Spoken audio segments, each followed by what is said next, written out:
رسوله صلى الله عليه وعلى آله وصحبه خير صحبه وآله والتابعين لهم ومن تبعهم بإحسان إلى يوم مآل. وبعد، يقول ربنا تبارك وتعالى في كتابه الكريم: أعوذ بالله من الشيطان الرجيم، يا أيها الذين آمنوا اتقوا الله حق تقاته ولا تموتن إلا وأنتم مسلمون. Jamaah rahimani wa rahimakumullah, alhamdulillah atas semua kenikmatan yang Allah berikan kepada kita, yang karena kenikmatan yang Allah berikan kepada kita, banyak amalan-amalan saleh menjadi sempurna. Berikutnya, semoga salawat dan salam selalu lisan kita tidak kering kepada Nabiul Ummah, Nabiul Mustafa, yang telah menunjukkan kepada kita setelah Allah Subhanahu wa Ta'ala jalan yang hak, jalan yang benar, beserta keluarganya dan beserta sahabat dan generasi yang senantiasa mengikuti petunjuk Nabi Sallallahu Alaihi Wasallam. Baik, jamaah rahimani wa rahimakumullah, alhamdulillah pada kesempatan yang penuh dengan barakah ini kita bisa berkumpul bukan untuk acara yang sia-sia, tapi kita berkumpul di sini untuk mengambil warisan.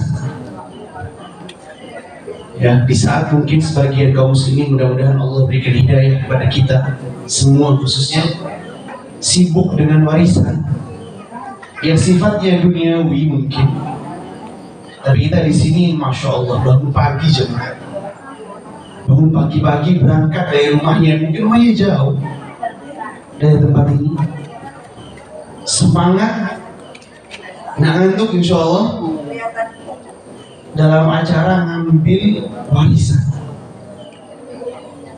Kan? Acaranya apa? Ngambil warisan, rebutan warisan. Karena warisan ini, yang warisan yang paling berharga akan kita bawa di sampai mati insya Allah. Kata Nabi Sallallahu Alaihi Wasallam, fa innal anbiya lam yuwarithu dinar wala dirhaman. Nggak ada ceritanya semua nabi dari zaman Nabi Adam sampai terakhir Khatimul Mursalin Nabi Muhammad Sallallahu Alaihi Wasallam yang mewarisi satu keping emas ataupun satu keping perak. Nggak ada. Innama warathu al-ilm, semuanya memberikan warisan kepada umatnya yang paling berharga dari itu semua, yaitu ilmu. Maka faman akhadahu akhadha bihadzin wafir. Siapa yang mengambil warisan ini? Enggak semua orang bisa ambil warisan ini. Enggak semua orang bisa rebutan warisan ini. Meskipun warisan ini yuwazza, disebar. Apalagi dengan kecanggihan teknologi sekarang, enggak ada warisan yang enggak disebar. Tapi nggak semua orang bisa ambil. Maka itulah ngambilnya harus apa? Bihadzin wafir. Ngambilnya itu harus dengan kuat, dengan gigi geraham. Karena yang akan disampaikan ini berat. Kata Allah Subhanahu wa Ta'ala, inna sanulqi 'alaika qawlan thaqila. Ketika Allah Subhanahu wa Ta'ala akan memberikan wahyu melalui perantara malaikat Jibril, itu Allah ngomong sama Nabi, ya Muhammad, inna sanulqi 'alaika qawlan thaqila. Nabi, siap-siap nih kamu. Siap-siap untuk apa? Kita akan berikan kepada kamu suatu perkataan yang berat, yang gak gampang. Makanya perlu semangat, ya. Perlu rasa badrul juhud, mengerahkan semua energi. Karena yang diperebutkan ini bukan hal yang remeh. Baik, jamaah rahimani wa rahimakumullah, alhamdulillah. Kita ini hidup di dunia sekarang dalam dua proses. Pertama, kita ini lagi berjalan. Semua. Tidak ada orang yang hidup di dunia ini kecuali dia berjalan. Berjalan menuju garis finish. Sebagai ulama umum kunna atau nahnu fi thariq. Sekarang kita dalam perjalanan untuk menggapai garis finish. Belum finish. Selama manusia masih hidup, itu belum ada garis finish. Masih berjalan menuju ke sana. Sekaligus waktu kita berjalan ini, sejatinya kita menunggu juga. Sambil berjalan sambil menunggu kapan kita ini capai garis finish. Garis finish menuju Allah Subhanahu wa ta'ala. Menunggu dipanggil oleh Allah Subhanahu wa ta'ala. Maka dalam fase ini Allah Subhanahu wa ta'ala memberikan pilihan kepada kita. Allah memberikan pilihan kepada kita. Allah Subhanahu wa ta'ala berfirman, "Faman syaa'a falyu'min wa man syaa'a falyakfur." Dalam posisi nunggu atau berjalan, kata Allah Subhanahu wa ta'ala, "Qulil haqqu min rabbikum." Katakanlah bahwa kebenaran hanya untuk Allah. Nah, kebenaran hanya untuk Allah. Faman syaa'a falyu'min wa man syaa'a falyakfur. Dalam proses menunggu ini di dunia, kata Allah, kasih pilihan kita. Yang sifatnya pilihan ini, pilihan yang Allah akan berikan kepada kita ini, masing-masing punya konsekuensi. Masing-masing punya apa? Punya konsekuensi di antara dua pilihan. Maka Allah berfirman, "Faman syaa'a falyu'min wa man syaa'a falyakfur." Proses tunggu ini, siapa yang mau beriman, monggo. Siapa yang mau beriman, dia mau sholat, dia mau mengerjakan ketaatan kepada Allah Subhanahu wa ta'ala, monggo, ahlan wa sahlan. Wa man syaa'a falyakfur. Ataupun dia mau kufur, dia mau bermaksiat kepada Allah, dia tidak mau bersyukur kepada Allah, monggo, silakan. Tapi dalam firman Allah Subhanahu wa ta'ala dan pilihan Allah Subhanahu wa ta'ala itu ada konsekuensi, dan Allah akan menjelaskan konsekuensi. Barang siapa yang mau kufur, kata Allah Subhanahu wa ta'ala, "Inna a'tadna lidh-dhalimina nar." Untuk orang yang kufur, meskipun sudah dimonggoi sama Allah Subhanahu wa ta'ala, tapi ingat, a'tadna lidh-dhalimina nar. Untuk orang yang kufur ada tempat yang spesial. Disediakan tempat yang apa? Spesial. Wa iyastaghithu yughathu bima'in kalmuhl yashfil wujuh. Ketika penghuni neraka ini Allah menyebutkan konsekuensi orang yang kufur. Ketika dia neraka, orang yang di neraka ini tak tolong sama Allah Subhanahu wa ta'ala, "Ya Allah, berikan aku setetes air yang segar." Maka oleh Allah diberikan air yashmil wujuh, diberikan air yang mendidih, yang bisa menghancurkan daging-daging mereka. Maka kata Allah Subhanahu wa ta'ala, "Bi'sa syarab wa sa'at murtafaqah." Itu adalah seburuk-buruknya minuman. Tadi Allah sebutkan apa? Tempat untuk orang yang kufur, meskipun dimonggo sama Allah Subhanahu wa ta'ala, dipersilahkan, Allah ancam.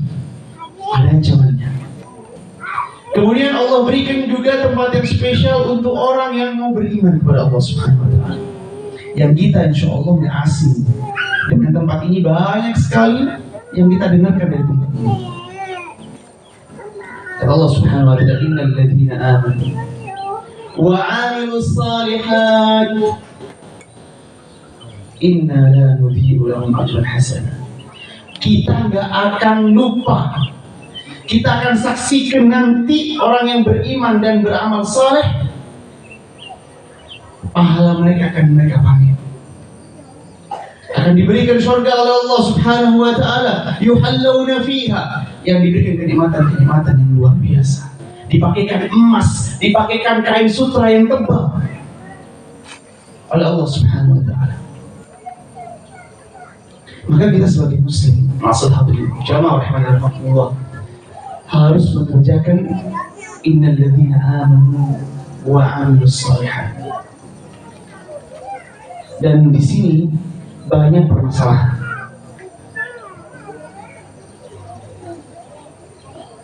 Ada amalan-amalan yang sifatnya itu amalan dapat label dia menjadi amal saleh. Labelnya amalan itu menjadi amalan yang baik. Berarti ada amalan yang amalan itu tidak saleh. Ada amalan yang amalan itu tidak baik. Nah, dan amalan itu maksud hadirin rahimahullah, berupa amalan yang zahirnya itu amalan baik.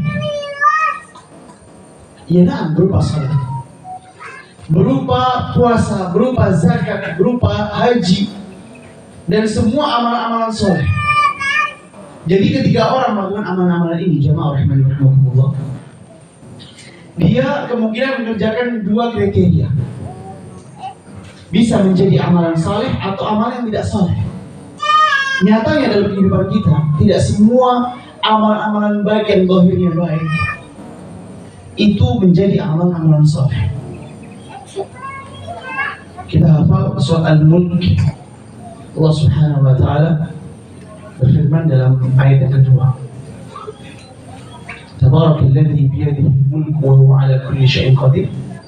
Dan Allah meneruskan, Alladzi khalaqal mauta wal hayata liyabluwakum ayyukum ahsanu amala. Dicari Allah menciptakan dunia dan beserta seluruh isinya, dan menciptakan hidup dan mati. Tujuannya satu, untuk mencari dari manusia itu mana amalan yang paling apa? Yang ahsan, amalan yang paling bagus. Di sini para mufassir jamaah dijelaskan kenapa Allah dalam firman ini tidak ngomong aktsaru amal. Kenapa Allah nggak ngomong dalam ayat ini ayyukum aktsaru amal? Kalau aktsar itu artinya dalam bahasa Arab itu yang lebih banyak amalan. Karena kadang-kadang manusia tipikalnya itu memperhatikan dengan amalan yang banyak tanpa memperhatikan bagaimana kualitas dari amalan. Kan di sini disampaikan ayyukum ahsanu amal. Mana dari kalian amalannya yang paling bagus, yang paling perfect, itu yang akan dilihat oleh Allah Subhanahu wa taala. Maka Abu Ali Ibn Fudail yakni Iyad rahimahullah taala, anaknya Fudail bin Iyad, ditanya masalah ini, bagaimana kok bisa Allah menyebutkan ahsan wa amalan? Apa sih amalan yang disebut amalan yang bagus? Kenapa Allah nggak ngomong aktsar? Kenapa Allah nggak ngomong yang paling banyak? Mestinya kan semakin banyak amalan, ini mestinya kalau kita pikir ya, semakin banyak amalan berarti semakin baik. Kenapa di sini ngomong ahsan? Maka tadinya Abu Ali Ibn Fudail bin Iyad mengatakan, maksudnya ahsan wa amala adalah akhlasuhu wa aswabuhu. Suatu amalan dikatakan amalan yang hasan, amalan yang baik, itu kalau punya dua kriteria. Yang seseorang ketika mengerjakan amalan ini wajib ada dua kriteria ini.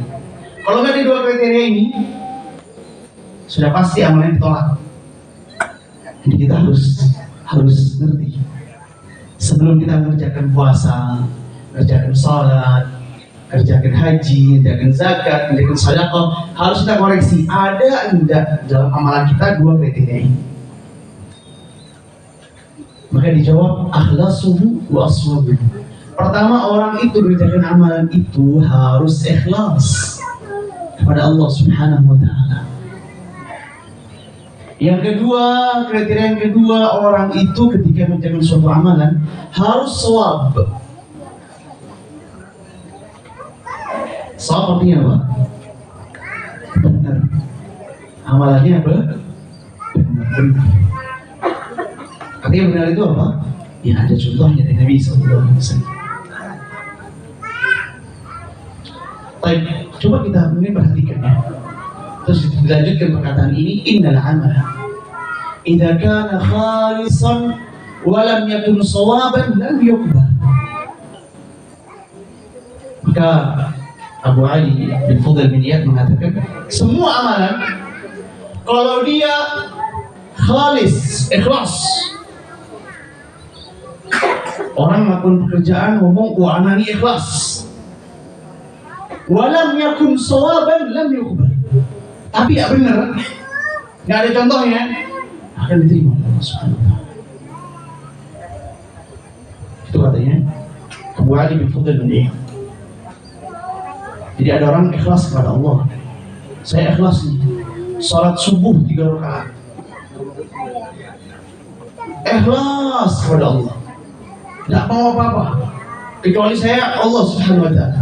Maka kaidahnya apa? Innal amala idza kana khalisan wa lam yakun shawaban lam yuqbal. Kalau dia itu ikhlas tapi nggak benar, konsekuensinya apa? Dan kebalikannya, wa innal amala idza kana shawaban. Ini yang bahaya jemaah. Yang kedua ini yang paling bahaya. Ada amalan yang dia itu shawab, benar amalannya, walam yakun khalisan, tetapi dalam amalan itu tidak ikhlas, lam yuqbal, tidak diterima oleh Allah Subhanahu wa taala. Maka insyaallah kita akan bahas yang poin yang kedua, yang paling penting. Karena masalah ikhlas ini seakan-akan zaman sekarang itu masalah yang sepele. Semua orang ngomong anak ikhlas. Sampai ada istilah ikhlas syar'i sekarang ya. Hah? Sekarang dengan brandnya ada ikhlas apa? Ikhlas syar'i. Gimana? Setelah dia melakukan suatu amalan, dia ngomong, anak ikhlas sama Allah. Ketika dia selesai haji, pulang, dia ngomong, anak haji, anak ikhlas sama Allah. Setelah dia ngasih sumbangan, ngasih fulus, ngasih sedekah, dia ngomong sama orang, anak ikhlas sama Allah. Ini ikhlas syar'i. Yang katanya para ulama, qaulul haqq yuridu bihi batil. Ngomongannya benar, tapi mempunyai maksud dan tujuan. Sudah sholat malam, enak. Sholat malam yanzilu Rabbuna tabaraka wa ta'ala. Allah menyaksikan sholat kita sholat malam. Sampai Allah ngomong, siapa yang minta kita akan kabulkan, siapa yang mau masalah yang ditutup kita akan tutup. Selesai sholat malam, paginya ngomong alhamdulillah, anak semalam sholat malam, pas nangis dan anak biasa. Padahal sejatinya kalau kita mau bahas masalah ikhlas pada Allah, al-ikhlas itu bukan amalan lisan. Ikhlas itu nggak butuh amalan lisan. Beda dengan iman. Kalau kita bahas masalah iman, nah al-qawlu al-i'tiqad wal qawlu wal amal bil jawarih. Kita ketika ngomong iman, amantu billah, kita konsekuensi ngomong syahadah, asyhadu an la ilaha illallah wa asyhadu anna muhammadar rasulullah, itu harus diucapkan. Setelah diucapkan, i'tiqad, yakin dalam hati. Setelah dalam hati apa? Harus dia mengamalkan apa yang dia yakini. Itu iman. Maka kita sehari makan berapa kali sih? 3 kali. Iya, nasi 3 kali. lainnya nasi, rotinya, petulonya, sambosanya, kopinya, masya Allah banyak. Oti-oti, banyak. Tapi para ulama ngomong, amalan-amalan mubah dengan niat yang benar itu akan menjadi ta'ah, ketaatan di sisi Allah. Artinya surga Allah ini kalau kita belajar, dan insya Allah di sini belajar. Alhamdulillah ini kajian luar biasa sekali, ada momentum itu untuk belajar. Kita makan banyak kan, coba disisipkan niat, ya Allah aku makan ini, dalam hati kita niat, ya Allah aku makan ini untuk kuat aku ibadahku. Kita niatkan itu di dalam hati, akan dinilai apa? Ta'ah, dinilai ketaatan di sisi Allah Subhanahu wa ta'ala. Tapi kita kadang-kadang lupa makan, ya penting makan. Kita ambil sate, wah sate, yang penting sate. Sisipkan niat aja. Sisipkan, kasih niat aku ini supaya apa? Kuat ibadah. Aku makan ini untuk mendekatkan diri kepada Allah, nggak apa-apa.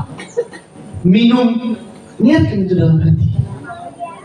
Karena dengan kita niatkan, kata ulama apa? Menjadi amalan ta'ah, menjadi pahala di sisi Allah Subhanahu wa ta'ala. Dan untuk ancaman masalah niat ini bahaya. Mungkin penutup ya. Ancaman dari niat tetap kita. Nabi SAW itu mudawamah, selalu berdoa kepada Allah masalah hati. Kita hafal hadisnya. Ya muqallibal qulub, itu doa Nabi SAW. Ya muqallibal qulub, artinya semua orang takut dengan masalah hatinya. Mungkin kita yang nggak ngeh dengan masalah hati, tapi semua orang, semua sahabat, semua generasi-generasi terbaik itu takut dengan masalah hati.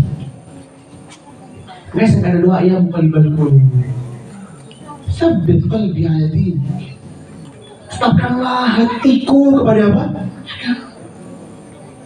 Wahai musarrifal qulub, dan wahai zat yang membolak-balikkan hati, sarrif qalbi ala ta'atik, tetapkanlah hatiku ke dalam ketaatan. Semua orang takut. Sampai Umar radhiyallahu ta'ala itu doa dengan doa yang masyhur, yang kita mungkin nggak pernah dengan doanya Umar. Ini Umar nih Al-Faruq, tahu Umar? Umar itu syaitan takut sama Umar radhiyallahu ta'ala. Umar radhiyallahu ta'ala kalau syaitan lewat jalan ini, ya, kalau Umar lewat jalan ini, syaitan mikir 2 kali untuk lewat jalannya Umar. Takut sama kerennya Umar radhiyallahu ta'ala. Tapi apa doanya Umar? Allahumma ij'al amali kullahu salih. Doa yang pertama salih. Ya Allah, jadikan amalanku ini pertama salih. Wa liwajhika khalisan, dan jadikanlah amalanku yang sudah aku kerjakan itu hanya untukmu ya Allah. Itu perlu dihafal semua. Perlu kita apa? Hafal. Kalau seandainya sahabat yang punya keutamaan luar biasa, doa takut dengan masalah ikhlas, masalah takut amalannya tidak soleh, takut amalannya jadi toleh. Amal kita doa, meskipun tidak harus bahasa Arab ya, boleh doa bahasa Indonesia. Kalau tidak dalam sholat, boleh kita berdoa dengan menggunakan bahasa Indonesia. Doa sama Allah, Ustaz. Hafalan bahasa Arab disulit. Doa, ya Allah jadikan aku ikhlas kepada Engkau. Ya, pasti yang penting doa, ya, harus doa. Nah, doa itu gratis. Orang kalau dimintai, ya kita datang sama orang kayak anak minta fulus berapa? 1 juta. Melihat itu orang ini akan nanya, siapa kamu? Minta 1 juta sama. Atau anak mau pinjam, anak akan ngambil mobil ini. Orang kaget tuh, ini punya anak ini. Siapa ini? Tapi kalau Allah beda. Walillahi matsal a'la. Allahu yaghdab in tarakta su'ala. Allah itu marah kalau kita nggak minta. Bedanya al-khaliq dengan makhluk. Allah itu yaghdab in tarakta su'ala, kalau kita nggak minta sama Allah. Tapi katanya penyair ini, wa idza sa'alta bunai adam yaghdab, kalau kita minta kepada manusia, namun manusia minta. sama Allah Subhanahu wa taala dan sedang minta semua perkara-perkara dalam urusan kita semua. Maka hadis penutup untuk mengingatkan kita masalah bagaimana hati kita ini harus ditata. Jadi hadis diriwayatkan oleh Abu Hurairah radhiyallahu ta'ala dalam kitabnya dalam kitab Sahih Bukhari. Ada 3 golongan yang akan didahulukan hisabnya pada hari kiamat. Pertama, rajulun ustushhida, seseorang yang dia itu mati syahid. Orang kalau mati syahid itu pahalanya luar biasa, bisa kasih syafaat kepada keluarganya, dan kasih kenikmatan-kenikmatan yang luar biasa. Tapi ketika didatangkan oleh Allah Subhanahu wa taala, ditanya sama Allah, "Qatalta, untuk apa kamu ini mati syahid?" Seseorang ini ngomong di depan Allah Subhanahu wa taala, ini akan terjadi pada hari kiamat, percakapan antara orang dengan Allah Subhanahu wa taala. Pertama kali yang dipanggil orang yang mati syahid, sini. Untuk apa kamu mati syahid? Dia jawab, qataltu fika ya Rabb, aku ini jihad untuk menyerang. Kata Allah, bohong. Walakin qatalta liyuqalu syuja' au jari. Engkau ini hebat di medan perang supaya dikatakan pemberani. Nah, ada orang yang sangar dia. Kata Allah, faqad qil, maka kamu telah mendapatkan apa yang kamu mau di dunia.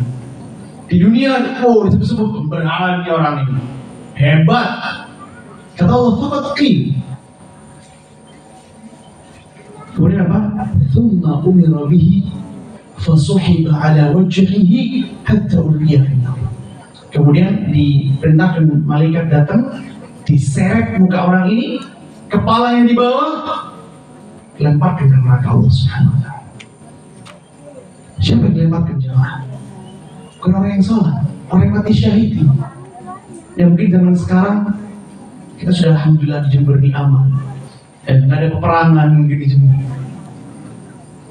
Kemudian yang kedua didatangkan seorang qari, qurra, orang yang hafal Al-Quran dan bacaannya bagus. Ini 3-tiganya amalan-amalan yang kita bisa soleh semua. Allah bertanya lagi pada orang ini, untuk apa kamu baca Quran yang bagus? Qal qara'tu fika al-Quran wa 'allamtuhu. Aku membaca Al-Quran dan mengamalkannya untuk ummi. Ini orang ini masih debat sama Allah. Maka kata Allah Subhanahu wa taala, "Kadzab."